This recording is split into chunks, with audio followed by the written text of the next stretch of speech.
What's going on, Packers fans? Welcome into an all-new episode of the Pack-A-Day Podcast. I'm your host, Andy Herman. You can follow me on Twitter at Andy Herman NFL. You can find the podcast at Pack-A-Day Podcast, where you're being joined today on a bizarro day. Usually we don't get Thursdays with Justice. We usually get Tuesdays with Justice, but you know him. He's Justis Mosqueda. You can find him on social media at JUMOSQ and, of course, acmepackingcompany.com. Justice and I are recording this at 2:30 p.m. on Wednesday prior to any transaction. So if the Packers made any sort of crazy trades after that, we apologize for not breaking it down. But Justice, how the heck are you doing, my friend? I'm doing good. Can't complain. Day off from camp, I had to figure out what to do. I wrote up a 53-man roster projection. Did you see the linebacker that we worked out? I saw that you wrote the article that he was a former quarterback. Here's my thing. When they work out a player, I'm sorry, you're not getting looked up on my end. That might be the one sort of barrier for me of I'm not carrying yet. As soon as they sign said player, I don't care if it's practice squad, futures deal, anything. All right, you get my attention. But workout, I can't bring myself to do it every time. I'll do the rough background stuff. Love it. I'm not gonna watch the film, but yeah, kid played at 4 colleges in 5 years. Crazy, and he was a high school quarterback. We're going to see more and more of that. Would be my guess. Is a lot of transfers for some of these players during their time in college and new school. Especially if it doesn't work out one place, but a kid is super talented, all right, then he's going to try to go somewhere else. If it doesn't work there, go somewhere else. And somebody's probably always willing to give him a chance. I don't know if that's what happened here or whatever, but yeah, very interesting. And like I said, I'm assuming we're probably going to see more of that moving forward. Yeah, for sure. Well, let me start by asking you this, Justice. We are 6 days into Packers training camp. 2 of those have been padded practices. You are obviously, as much, if not more than anyone, kept track of everything that's been going on at camp from, just about everyone that's been tweeting there. You've probably even seen more raw video than I have because I haven't actually gone out and looked at any of the video yet. So what have been your just kind of key takeaway from what you've seen from camp through 6 days so far? Yeah, I read a lot of tweets. I get push notifications from people, and then I go watch the illegal videos that are being filmed from the stands, which I always appreciate. Can I say something on the illegal videos really quick here? I understand that I, as a credentialed media member, cannot take illegal videos. I have nothing against anyone in the stands that is taking said illegal videos and posting them online. This is not my battle to fight, right? But 2 things. One, if you're not going to be able to shut it down from the fan side of things, then let us be able to do it as well. And number 2, the craziest thing is that I'm not allowed to retweet those. So not only can I not take them, not only can I not post them, if somebody else has already done the dirty work of, finding the illegal videos and posting them out there, I can't even make commentary or repost them. That is, first world problems to the billionth degree. I get it. I get to be out there at Packers practice every day. So nobody cares about my complaints. But if I have a complaint, it's that, Justice. So I think one of the interesting things here is I think it was Wildy brought it up 2 days ago and talked to LaFleur at the presser and said something along the lines of we know you can't advertise everywhere or something like that. And then Matt was like, what the hell are you talking about? Yes. We filmed this. This is my job. It was Nagler. It was Nagler. That's who it was. Yeah. That's who it was. I got to bust Nagler's balls for that. Sorry, Wildy, for the stray. Let's go Ducks. But if they want more informed questions, Andy, I know you're a sicko enough that I know you would be watching at minimum the team drills, right? If they have the film up after practice, because they do some of that stuff for the Senior Bowl and things like that. I don't know if people realize that they film all the Senior Bowl stuff, and then you can get on the iPads and things like that now. But a couple years ago, I guess this is pre-pandemic. I'm getting old. Pre-pandemic, they basically just had it would be a giant room with a bunch of couches, and there's 4 of the Cowboy controllers that you're rewinding film, going to the next play, stuff like that. And you just kind of get in it with a group, and it would be media people, and then also scouts from teams that are breaking down film after practice and stuff like that. I get that they don't want their stuff out there, right? I genuinely think like the Packers would probably not broadcast the games if they didn't have to. You just have to look at it. They It's the didn't do box score. family night until last year, right? Yep. Over outside of the market. But yeah, they're so strict about that stuff, and it's not like you're putting in like a bunch of weird trick plays or anything. Like you're running inside zone, dog. Like we all Yeah. know, we know what this is. Yeah. No, it is what it is. I totally get it. I actually put it more on the NFL. I think the NFL should have more like mandatory, like you have to have these many open practices, and the fans and media are allowed to take whatever videos they want during that. I just wish it was a mandated thing throughout the course of the league, but it is what it is. We get by. And actually, to thank the Packers, if there was practice all 22, just I don't think I would. I think I would have a problem. I think I would not sleep. I would be watching practice all 22 probably way too much. So it's probably actually very healthy for me that practice all 22 is not at my disposal. I'll just put it that way. Skip the Indies. I saw, what was it? It must have been yesterday, so it would have been Tuesday. They were doing the ball security drills where they're yanking on each other's legs as they're like going down to the ground and stuff. And I was like, I just can't believe it, because I'm still, I still got the line coach in me, right? And I'm just like, the skill players are just farting around during Indies. They're just playing games, man. You've got the ball on a chain too, the football on a chain, and guys running with it and guys trying to yank it out. One of my favorite aspects so far of camp has been Matt LaFleur getting legitimately upset. I think it was kind of in jest, but kind of like also step it up to Luke Getsy when they're going through the gauntlet drill and the coaches have boxing gloves on and they're trying to punch out the ball. And Getsy was just kind of like bop, bop, like he was not, doing it with any sort of force whatsoever. Matt was pretty quick to get after him and be like, Getsy, get after him with the punches. So yeah, that was you're fantastic. wasting time if you're not trained in it. I used to do that with they had like the pencil pads that you would like, they come up to like your arm and they look like a pencil on the tips. And that's what I would do for punch out stuff when we did ball security things, because, we did it as a team at the high school level. And the hell else am I going to do with offensive? If you're touching the ball, bad things have happened. Horrendous things have happened. I want to see like the grease. I want to see a greased up football. Let's see it. Let's up the ante a little bit here. Like grease. Have they brought out the water bottle yet? The Gatorade bottle where they squirt the ball for the wet snaps and all that stuff? Not that I've seen.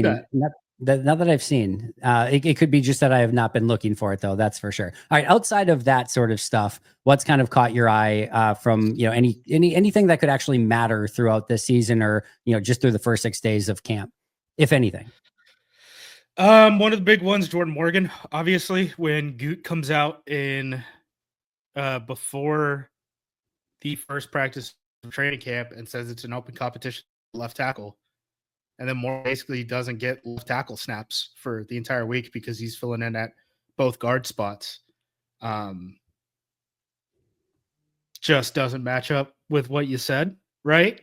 Obviously, like there's been injuries to Elton, injuries to Banks, stuff like that. But if you really wanted him to test left tackle and have it be that open competition that you said it was, there's ways to create those opportunities. I also think it's interesting, I guess, the other part on the offensive line. So like the top 7 guys, right? It's last year's starters and Banks.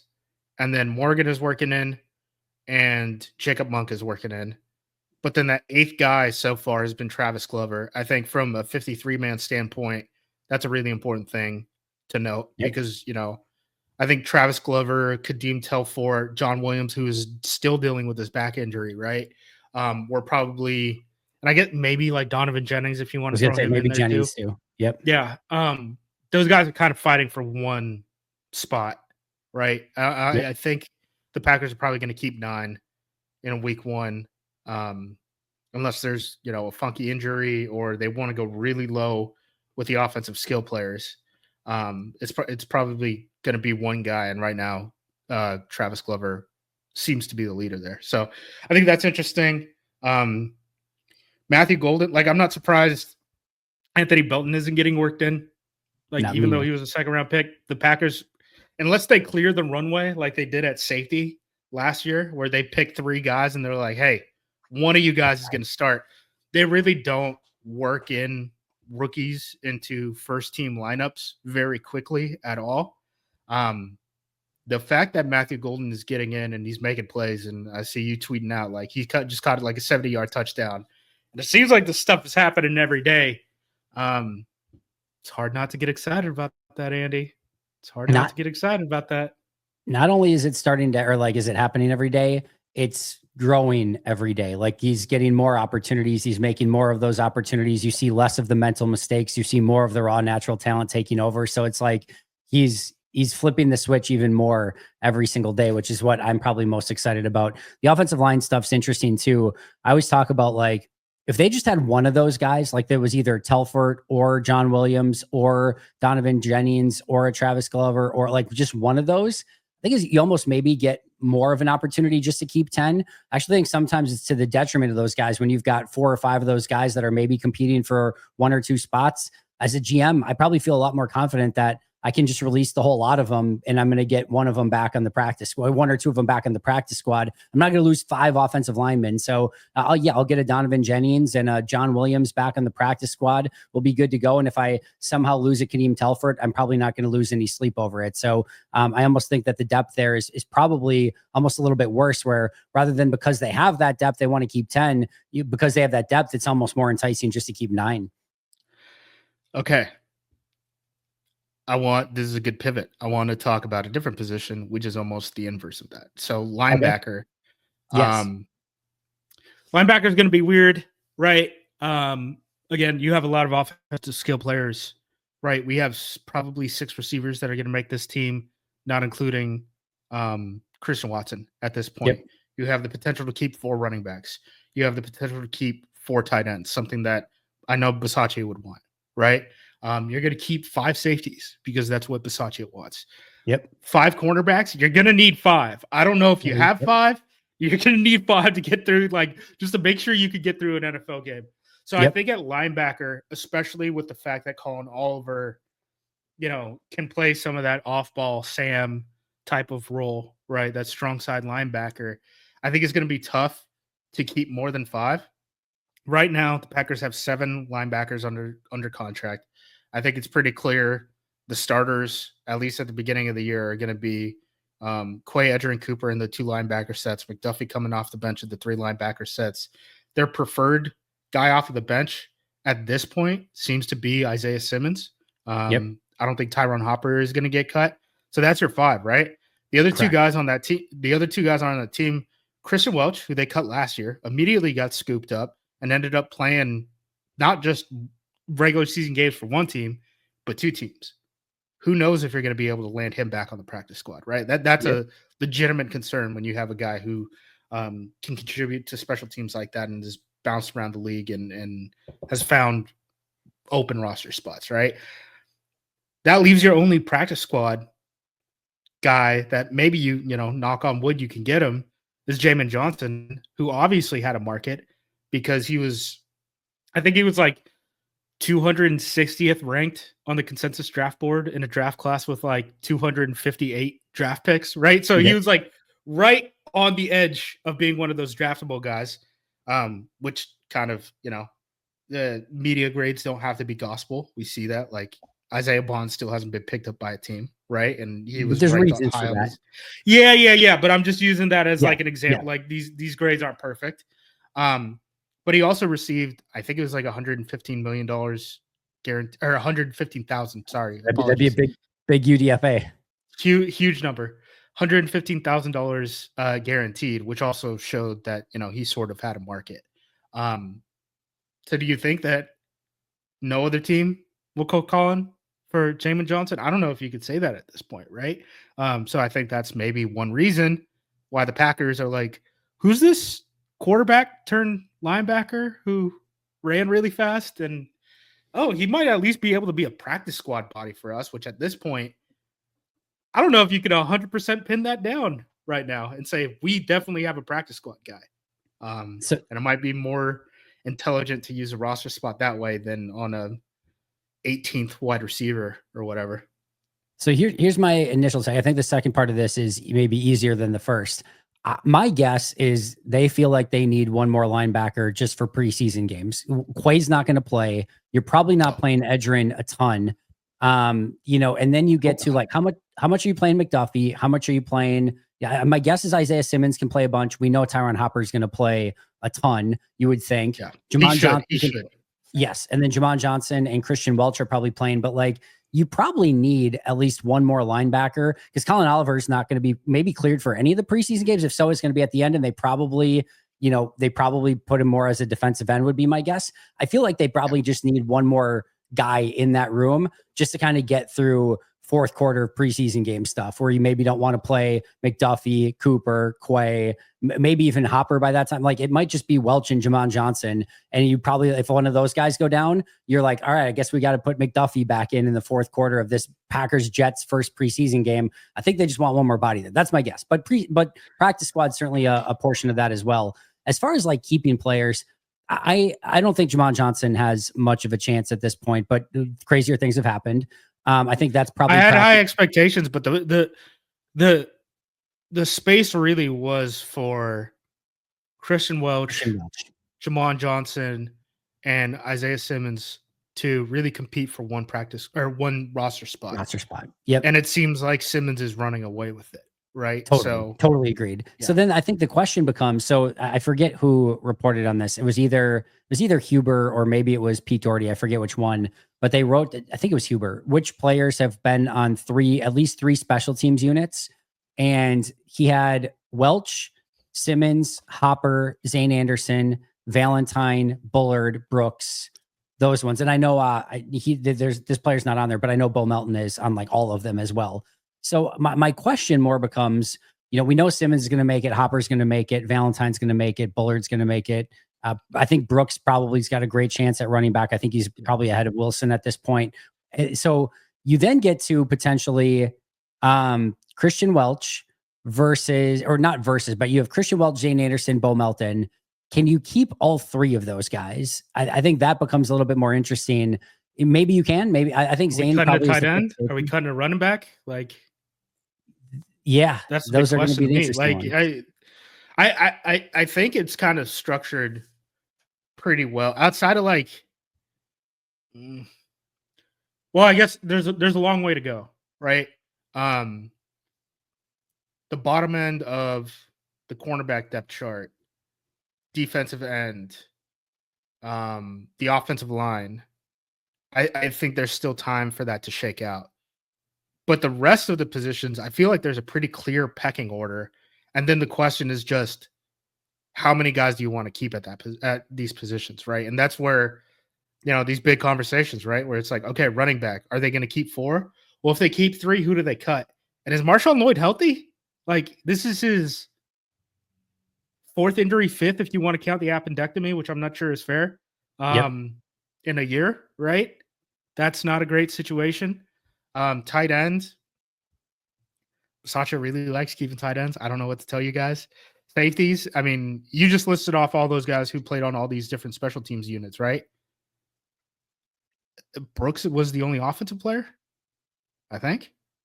Melton. Yeah, I think you're right. Yeah. Yep. So, yeah, I mean, he wants to use defenders on special teams. Like that's kind of been his whole thing. Like the biggest takeaway in the Bisaccia era is wide receivers don't play special teams. I want better players in those situations, which like, you ended up getting a Bo Melton out of it. A guy like a Malik Heath is kind of an exception in that way too, but I think it's going to be hard for Malik Heath to make this team. He wants a lot of defenders. And then if they're not a defender, he wants them to be a tight end or a bigger body back, right? We've seen like, Brooks, AJ Dillon, like someone who at least vaguely looks like a tight end, right? He wants these 250-pound guys. And if they're not 250 pounds, he wants them to be a cornerback or a safety. I think you're probably right very much about that. And that's why I think like guys like, Zane Anderson have such a great chance to make the team. And, some of these linebackers and those special teams. I saw Ken tweet about this earlier. I love Ken. So we bust balls in the DMs and stuff like that. So he's not going to be mad that I say this, but he was like, how many of these defenders that you don't actually want to play on defense does Bisaccia get? I'm like, Zane looked good last year.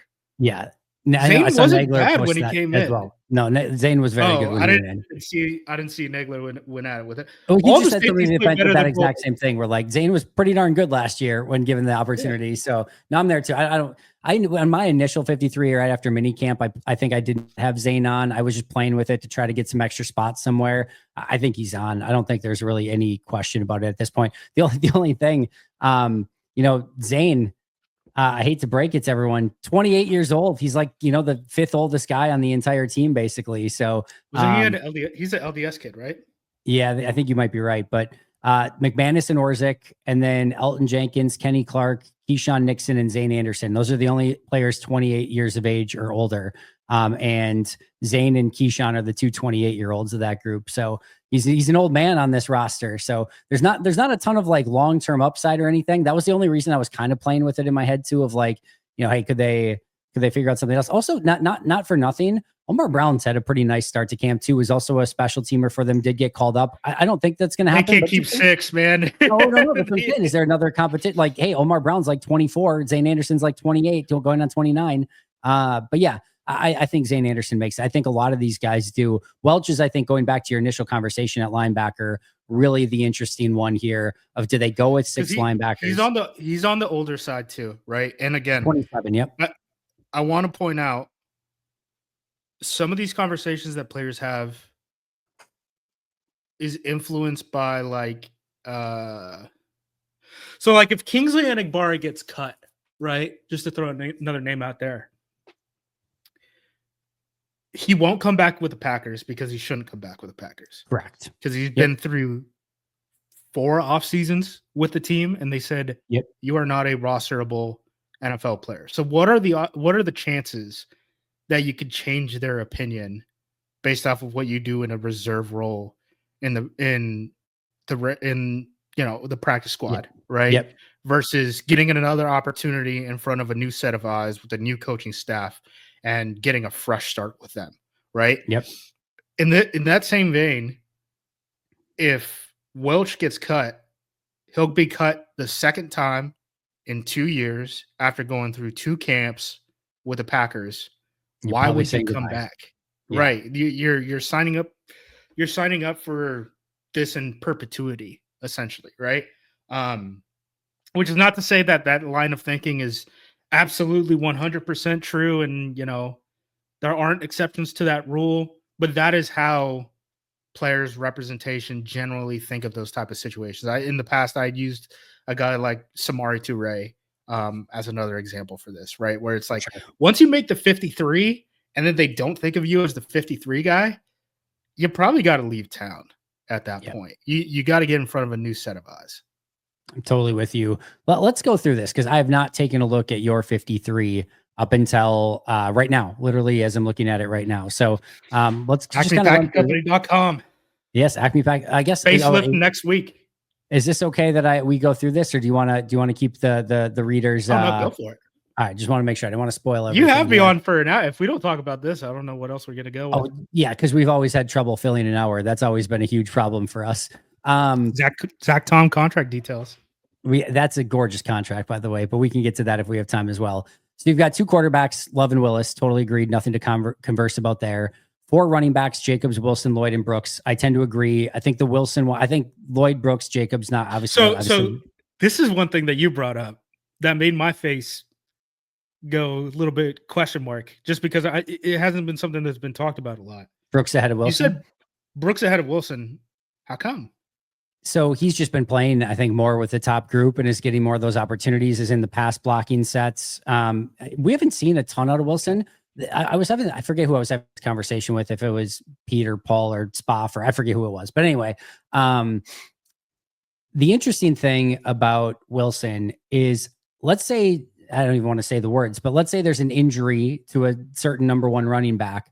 I think there's a world in which Emmanuel Wilson is the most carries for a back going into a game. Like, I think he was the number 2 back on the team last year.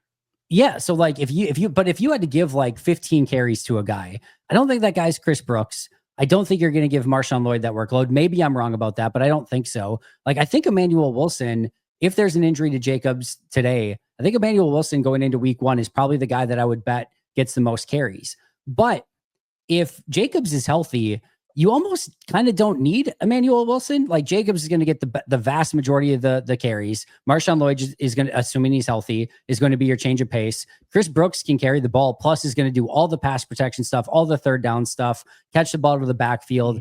And he's going to play teams, which Wilson doesn't really do. The split back stuff where he's basically a fullback in those sets and all that. Absolutely. Yeah, I mean, he's a versatile player. I get why they want to keep him around. That's why I had him making the 53. I guess the crux of that debate has to center around how do you feel about Marshawn Lloyd? And I guess that is the big question mark at this point, right? Yes. So to me, I think all 4 of them make the roster, unless all of a sudden like Amar Johnson tears it up in preseason and they feel like they can get like a slight different version of Emmanuel Wilson on the practice squad and they don't need the actual Emmanuel Wilson on the active or something like that. But for now, I would say those 4 make it as well. So we're in lockstep there. 6 wide receivers. Let me play with this one for a little bit. I'm with you, by the way. These if I were betting today, these would be my 6. I do think Mecole Hardman is going to have to be the unquestioned punt returner in order for this to happen. That's it. That's his win condition. 100%. Yes. That's what I wrote too. It's the top 5 are locked in. Christian Watson is going to come back at some point. That's a 6.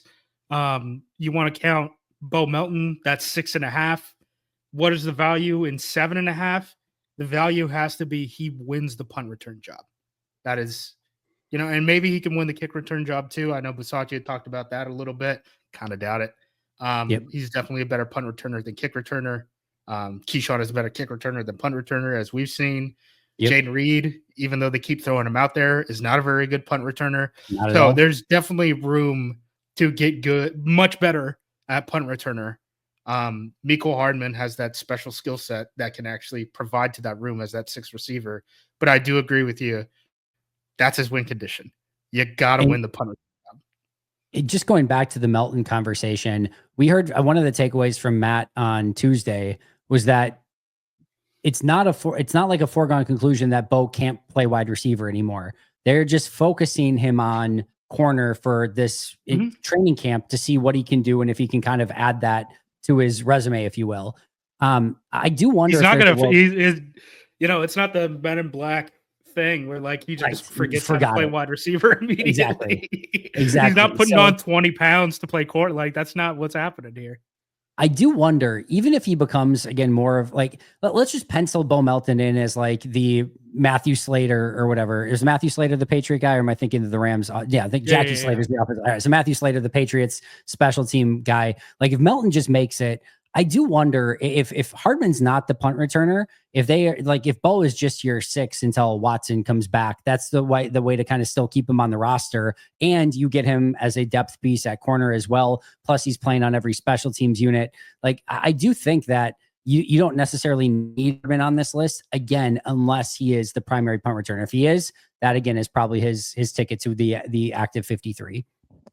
Yeah. And you know too, Justice, the other thing too is he's to that point now where if he makes week 1, he full guaranteed contract, right? If he makes it on week 1, sure. He's vested. Yeah. So that's the other thing that they're going to have to play with a little bit too of, do they want to guarantee his full contract on week 1? Because again, they know that Watson is going to be coming back at some point, that they're going to potentially have Reed, Dobbs, Wicks, Golden, Williams, and Watson have no need for a wide receiver. So like this really hinges on if they're willing to pay. It's not like his salary is exorbitant or anything, but to pay his salary, guarantee it to be the punt returner on this team, because they're really probably not going to need him much, knock on wood, as an actual wide receiver.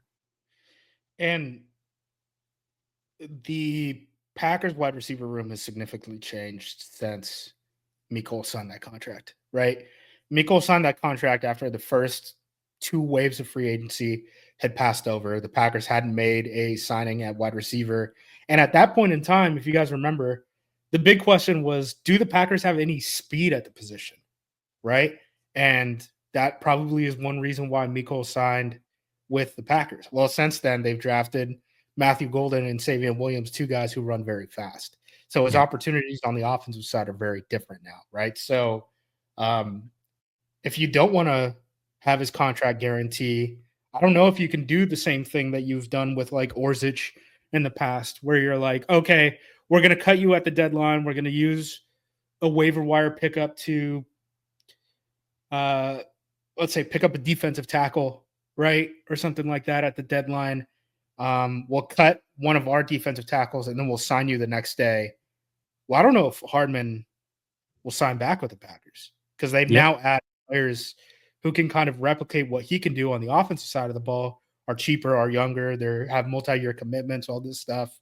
And I think Mecole will still have a market because if you need a punt returner, I mean, you could sign one on the week before week one and have him ready to roll on game day, right? If that's the specific role that you wanted for him to fill in. So, I don't know if they could get out of the guarantees, right? I think it kind of has to be a binary. It's like, again, I think that's why there's all that pressure on, is he going to win the punt return job? Yep. Right? Totally. Yeah. We're in lockstep there. Tight end. This is an interesting one.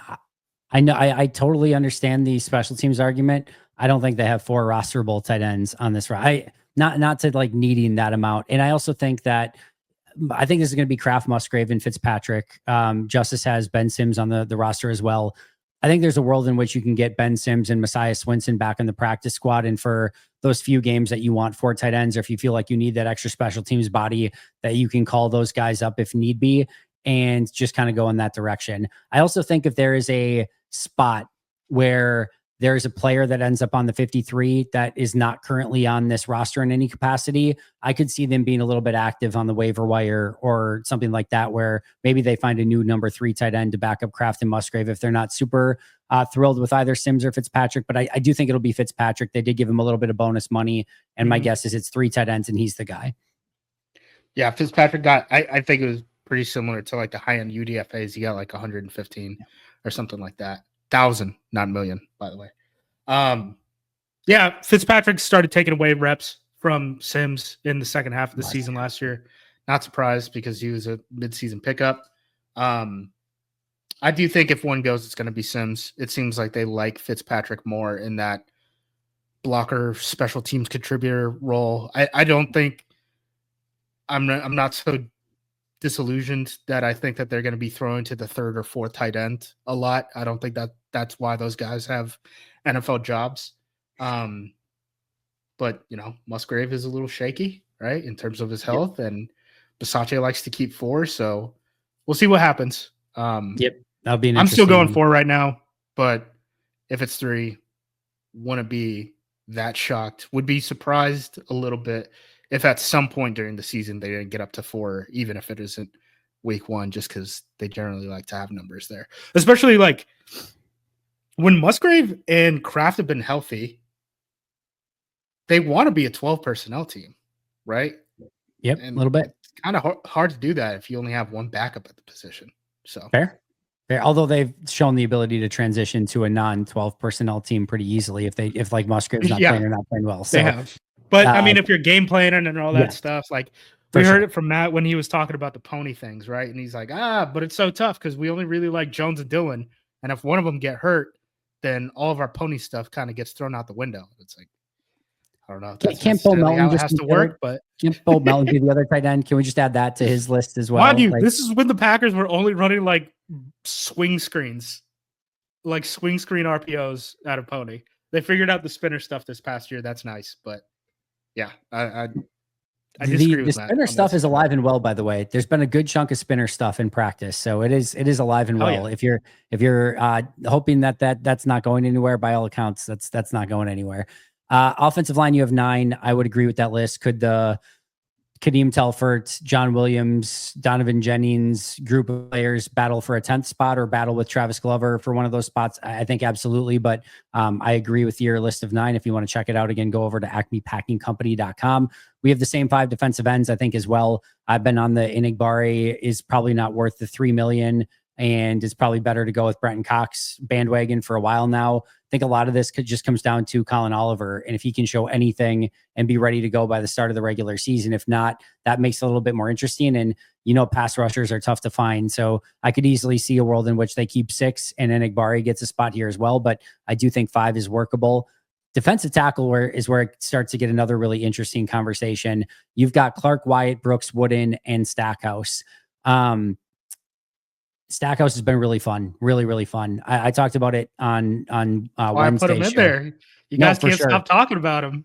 Well, here's the thing. I'm already to the point where I don't know how you cut that guy. Like, he's already shown upside to the point where, like, yeah, he's probably not a finished product, and he's going to, probably need some time to be, good against starters and things like that. I just already don't know how you're like, yeah, we're just going to subject him to waivers. It could easily be wrong, but I easily want him on the roster at this point. And then it just becomes interesting because you keep 6. Does Brinson get a shot there as well? Is Brinson cuttable as a 6th-round guy? Maybe / probably. Can I have a kind of hot take here? I think Carl Brooks has work to do.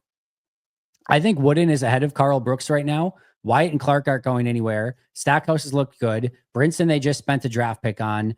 I don't think he's going to get cut. I'm not saying that, like, look out, here comes the cut of Carl Brooks or anything like that. I'm just saying he's been very, very quiet. Again, 2 days of pads, so whatever, take it for what it's worth.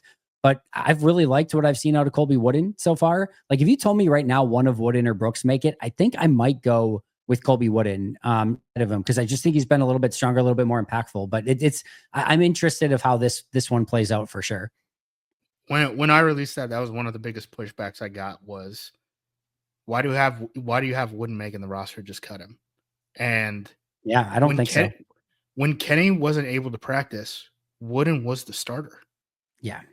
And he's looked good. I don't think people realize that. So, like, this is the best we've seen Colby Wooden look at any point. I think he's got a really good shot. I don't think he's going anywhere. Yeah. I don't think he's going anywhere. So, obviously things could change down the line. Definitely a more fluid situation than some of the other positions.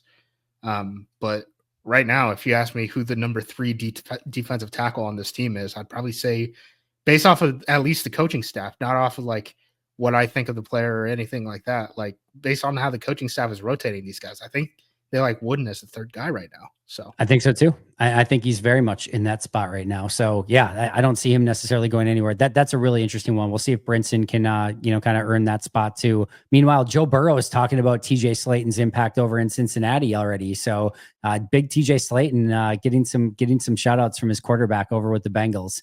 Linebackers, you have 5. We're on the same page there. Safeties, you have 5. We're on the same page there. Kicker, punter, long snappers, all the same. This is where we're going to have some fun conversation, I think, is the corner position. All right, Nixon, Hobbs, Valentine, we're gravy on that. You have Bo Melton and Gregory Jr. I think Gregory Jr. has next to 0% chance of making this team. Just my 2 cents. I know he's got some time in those spots. He has not made the most of that time in those spots. I'll just maybe put it that way. I also think they really like Kamal Haddon, and I think Kamal Haddon's been really good. And they've been like the floor comments the other day about Kalen King, and again, coaches lie, who knows? But Kalen King had a nice pick 6, a nice sack the other day. He's been playing well, and I'm not a Kalen King guy, certainly not. I think compared to consensus, I would probably be a little bit lower than most on Kalen King, but I think he's got a great chance to make the team. I think I would probably come pretty close to locking in Haddon as the 4. And then I think this is Kalen King, Micah Robinson, Bo Melton fighting for 1 or 2 spots as the 5 and 6. Okay. That's good information to know. Yeah. I mean, I wrote in there, I was like the least confident spot on this entire roster that I'm just not confident in pegging down who that 5th cornerback is going to end up being, assuming that, I'm going to have so much egg on my face when you replay this for me when Gregory Jr. makes the team, by the way. I was like, it's simple. He's played special teams. They got a lot of special teams reps that they have to replace. Like, I don't know anything that's happening at that deep into the cornerback depth chart. So I was just like, put Gregory Jr., treat it as TBD. Sure. I'm the least confident. You've heard me have a ton of pushback with Andy on this episode already, where I'm like, well, here's the counterpoint. If you want to say Gregory Jr. isn't making this team, I'm not going to argue with you. I don't know who the fifth cornerback is going to be. I think Kamal Hadden is. I think Kamal Hadden's going to be the fourth, and then I think it gets a lot more interesting after that. Like I said, I think Kalen King, Bo Melton, Micah Robinson, and anyone with cornerback next to their name. And I'll put Gregory Jr. in that conversation as well. Sincerely, like anyone with cornerback next to their name, I think has the opportunity to go and get that fifth or maybe even sixth corner spot if they want to go on that direction. So it's wide open. Like if Tyron Herring made he had a nice interception the other day. If he had a great preseason, like could he get one of those? Absolutely. Like Isaiah Dunn, sure. Why the heck not? Like anyone that has corner next to their name are possible. We've had a receiver transition to DB already. Like anything is on the table. There are no bad ideas right now. Yeah, they're open to anything at this point. So I guess I shouldn't have poo-pooed on Gregory Jr. quite that easy, but I think he's got a couple guys to jump over. I'll just put it that way at this point. Yeah, I like overall the 53 though. I think there's going to be some really interesting conversations. And as I think the crux of this conversation was special teams is definitely going to have a huge impact in who ultimately does make that team, which is again why Zane Anderson, Christian Welch, Bo Melton, guys like that are going to be really interesting to see how they kind of value some of those. Chris Brooks is another one that might have a leg up on Emmanuel Wilson if they do only keep 3 running backs because of that special teams value. So now very, very fun conversation and very fun 53. Go check it out over on acmepackingcompany.com. It's always fun to kind of read all the details that Justis has in the, in between all the names and stuff as well. All right. Let's talk offensive line really quick. We talked a little bit about Jordan Morgan. We heard on Wednesday that they're not necessarily ruling out a competition throughout the season and maybe some rotations. I do think they're going to find a way to get Jordan Morgan in there. They did say that now that the offensive line is solidified, and if we see Banks out there and we see Jenkins out there a little bit more, that we're going to start seeing more of a competition between Rasheed Walker and Jordan Morgan. I will say we heard that ahead of time, and then we haven't seen it yet because of the injuries. Do you think the whole Rasheed Walker thing from the other day is playing even a little bit more of a factor into this, or is this just status quo? We're gonna see what Morgan can do at left tackle. So I don't think the Rasheed Walker thing, the fight scuffle, whatever the heck you want to call it, that led to the team doing a lap around the field. Like, dog, it's training camp. These are the same guys banging the same heads over and over again. I know the pads just came on, but they've been working against each other in the heat for all off season, right? This stuff is bound to happen, right? It's why people like these. It's why coaches like these joint practices, so that you could hit a target that does not have a Packers logo on the side of the helmet, right? Based off of how they have operated this entire offseason, it's hard for me because I don't think they're good. If they're doing that rotation thing that Stenovich talked about, where, hey, we've done this with Jordan Runyon, we've done this with Jordan Morgan, we've done this with Sean Ryan, and we've rotated them. You rotated him at right guard. You didn't rotate him on Jordan Love's blind side, right? It's hard for me to believe that you're actually going to rotate guys at left tackle. So, timeout though. Timeout. We have seen this though. Yash and Rashid did the rotation at left tackle a couple years ago. So it has here. I think Green Bay.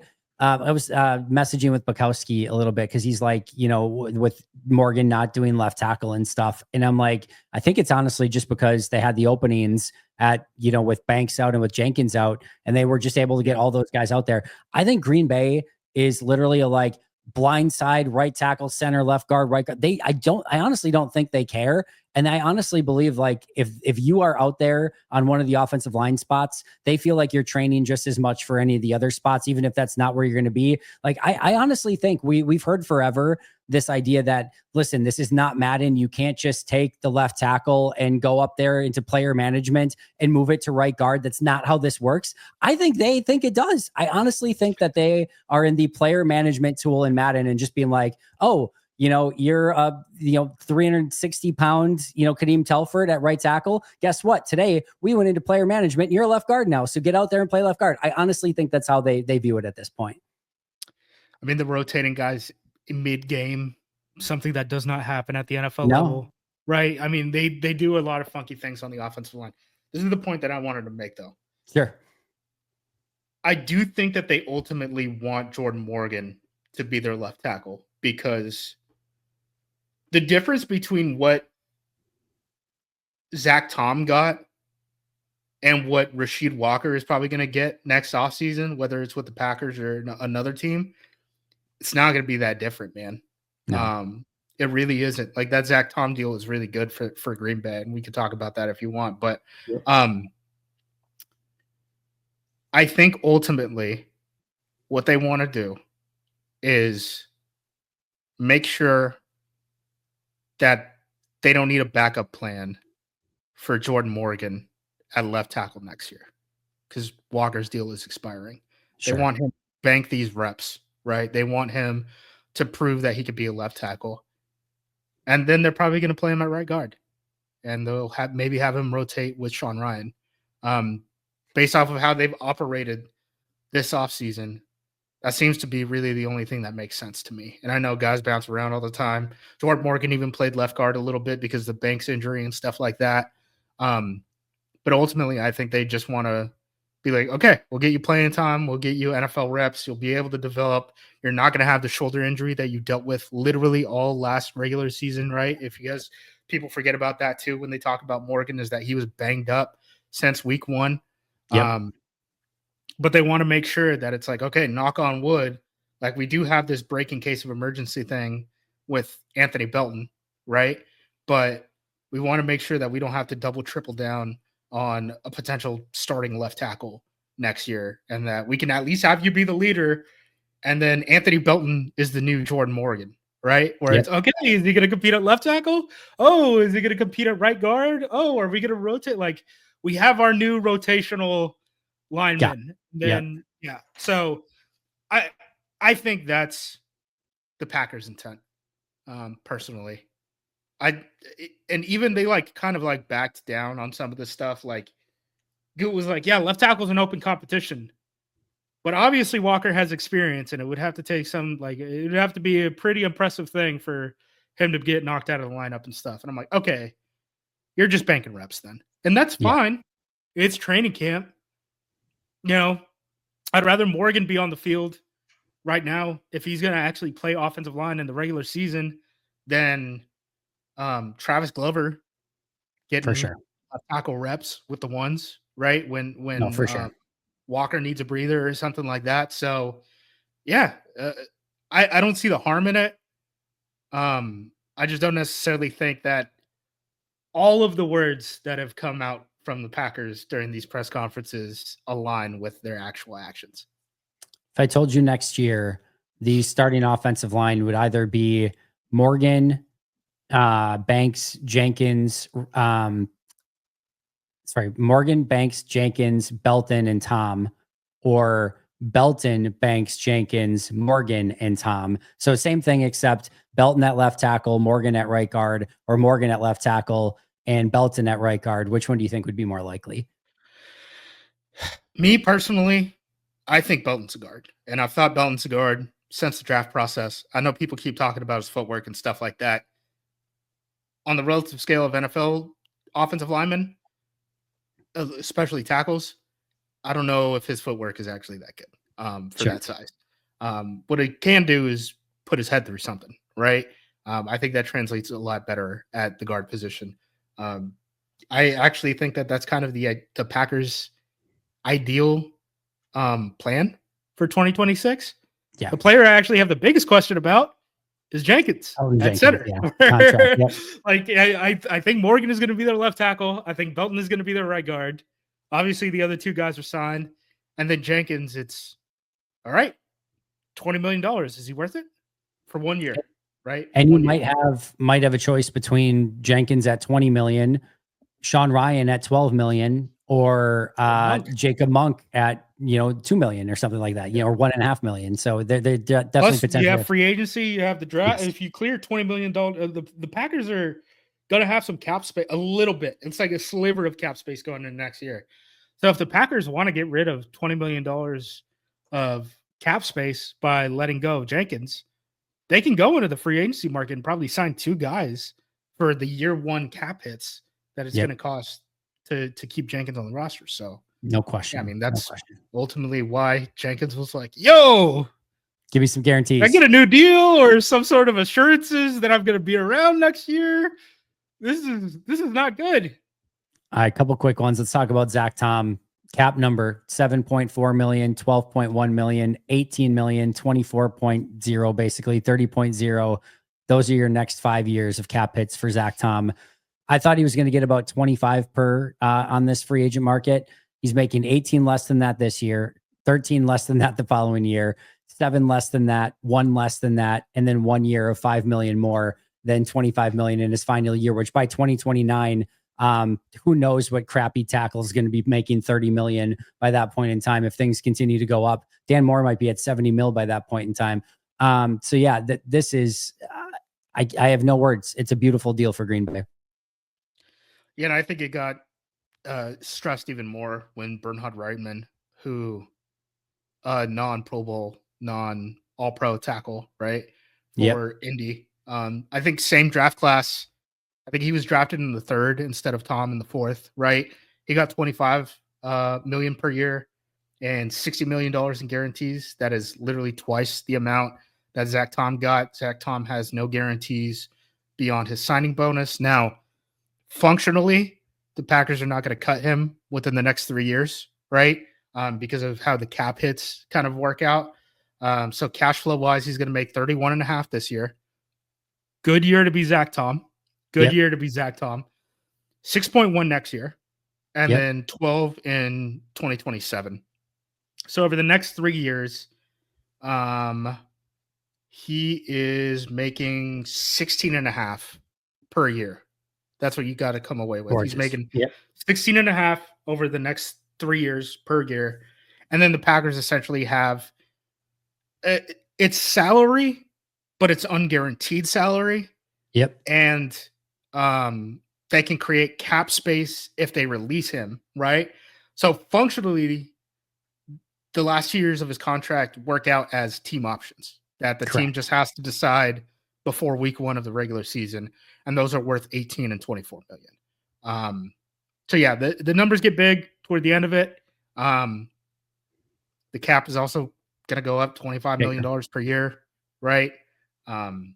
Get a free Zack Tom every year. Yeah.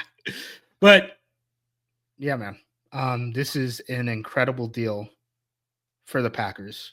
Because even like the Jenkins deal was near the top of the market, but it got passed over very quickly, right? Rashawn Gary is kind of the same situation where guys like George Karlaftis are making damn near as much as Rashawn Gary at this point.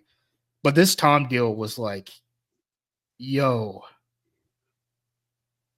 he basically got the same as like Dan Moore, and that's like the floor now for a starting tackle. So I was pretty stunned that this was all that he got. And again, I don't want to like, do we know anything about Michael Hoffman of Slam for his agent?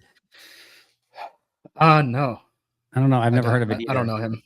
Yep. Not familiar either. But yeah, I'm not saying again, I'm sure that phone call home to his family was, not like, oh, I only got, what, 88 million or whatever. Like it's a pretty good phone call home to the family, but it definitely felt like a huge win for Green Bay. All right, last but not least, again, he got 31. He's getting 31.5 this year, right? Which is how the Packers can structure these deals, where you could see, when it was initially reported, right, biggest signing bonus in the history of offensive linemen. Second largest signing bonus was David Bakhtiari, the last tackle contract the Packers got done. The Packers will give you a ton of money up front to be like, okay, but this is the only guarantee that you get, and I get you on a 4-year extension, so you're under contract for 5 years, right? They're willing to pay the money up front to get that in exchange. I'm honestly still pretty surprised that this team can operate this way, where you have no rolling guarantees, where it's, hey, next offseason, if you're on the team or on the roster by the 3rd day of the new league year, then your 2027 salary gets guaranteed and stuff like that. The Packers have none of that. The Packers have not budged. They said, look, screw all that. We're going to keep it simple. Would you like $30 million up front? We get you for the next 5 years. And guys keep saying yes. So it's hard to tell the Packers that they're wrong. But Did you hear me ask Goody about it? For them. I asked Goody about their 4-year contract structure it was like the second or third question. I listened to the presser. I can't remember. Yeah, I basically said like, this year there were 6 guys who got 4-year deals in free agency. You guys had 2 of the 6. You had 2 more last year with Josh Jacobs and Xavier McKinney. Zack Tom was a 4-year extension, etc. Why, when the league is going away from these 4-year deals, have you guys continued to go in that direction? And I was hoping for a little bit more. I got basically what I expected, though, of just like it's a contract structure that we like. It's been very beneficial for us, and it's very, very bland and whatever. Yeah, exactly. So I was hoping to get a little bit more of a tidbit there, but I kind of got what I was mostly expecting of. Just kind of saying like, yeah, it's worked for us, whatever. It is what it is. But I try to ask I don't think management wants to be too upfront about wins over labor. Right? Do you think Goody had any idea, by the way, do you think he had any idea that there was only like 6 players that signed 4-year deals? I don't know. Russ Ball definitely does. That was my point. Russ Ball absolutely not does. It almost felt more of like even with Goody of like, I don't know, this is a Rust Ball thing, like sort of thing. So it is. Yeah, it is. I tried to get a little bit more. We didn't. It's all good. We move on, and we'll try to ask it better maybe next time or whatever. But last but not least, I'm hoping this might go nowhere if you already saw.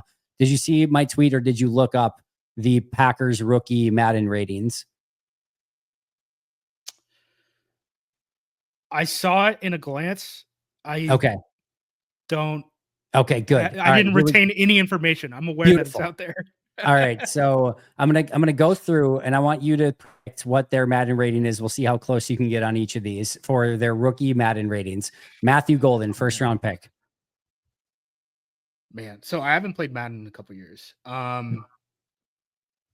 Like a 74 or something. Does that sound right? Am I in the right range?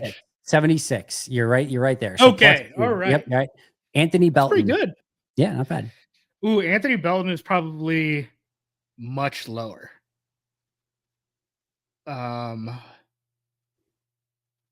Is he like a 69? 71. So you're 2 off again. So 2 off. 200. Yep, you're right there though. Savion Williams. I want to say 68, but I'm gonna have to add 270. 70. It is 70 exactly. All right, we figured out the algorithm. We figured out the formula. Add 2. Baron Sorrell. Ooh, is he also a 70? He also is a 70. Correct. You're just I'm crushing getting good it now. At this. Let's go. Right. Colin Oliver.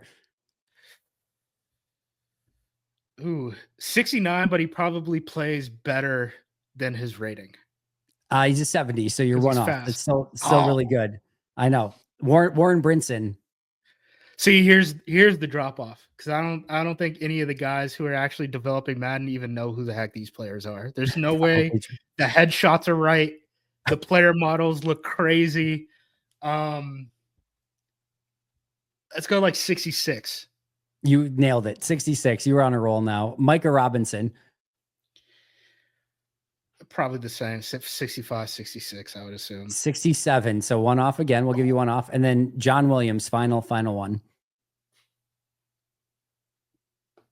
66 again. Let's just keep it going. Your biggest miss so far. 63 for John Williams. So they're not. Oh, they hate the boy. Fans. They hate John Williams. Oh, absolutely hate him. Maybe it's at tackle though. So maybe if you move him to guard, he gets kicked up a couple spots or something.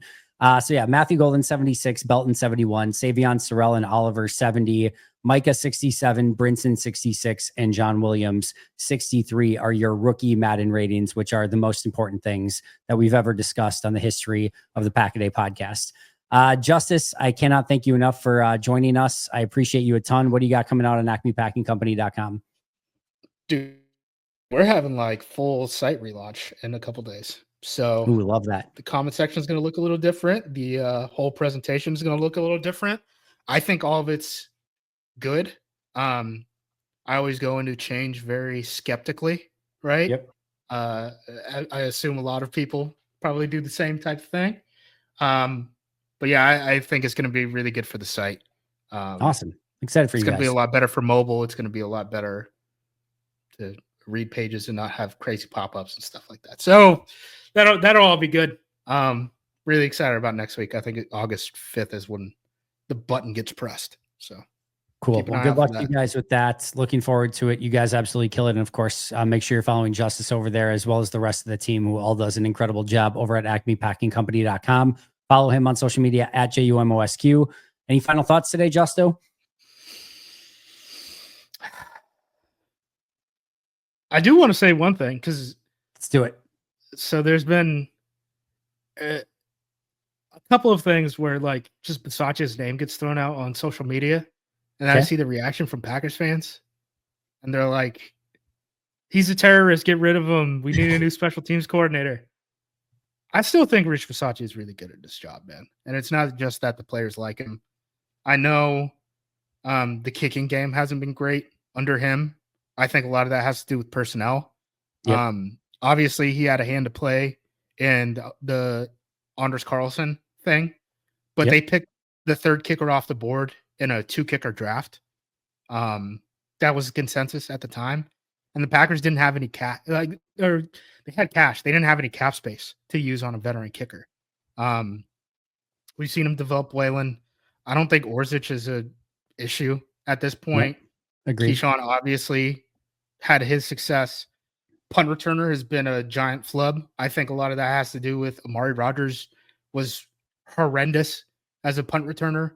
And Jaden Reed isn't as bad, but he certainly isn't good, right? But the kick coverage units, the protection units, those are the things that I really think show the talent of your special teams coordinator, because those are things that you can't really just go out and buy, right? If you want to go buy a punt returner, you can go buy a punt returner, right? The Packers just did it with Mecole Hardman. If you want to go buy a kicker, you can go buy a kicker. They just did it with Brandon McManus, right? Sure. He developed Waylon, so they didn't have to go buy a punter. I don't think you got to go buy a long snapper in this league. They already got a kicker or a kick returner that they developed.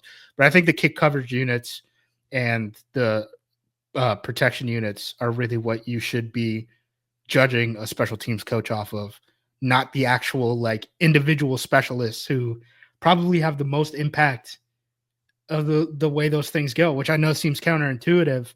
But ultimately that's a personnel decision. So I would just like to name myself the leader of the Rich Bisaccia fan club, apparently, because I don't know why people want to get rid of him. I think he's been doing a pretty good job, and everyone loves him. So everyone I think he's a great assistant coach. I want to see what the special teams can do this year. I wouldn't have fired him. I think they were more than right to keep him. I don't know that I would have extended him, but I'm totally fine with him still being the special teams coach. I am very excited to see if he can, just get that unit a little bit out, just middle of the league. All right. I can work with that. Yeah. So now we got to go watch the tape. Now we're officially on tape watch. I'm going to write it up, and then I'm going to play some college football 26, baby. So I'm going to. There you go. That works. Well, enjoy the heck out of that. I appreciate you a ton. Again, follow him, JUMOSQ, acmepackingcompany.com. That does it for us today. But until next time, and as always, go Packo.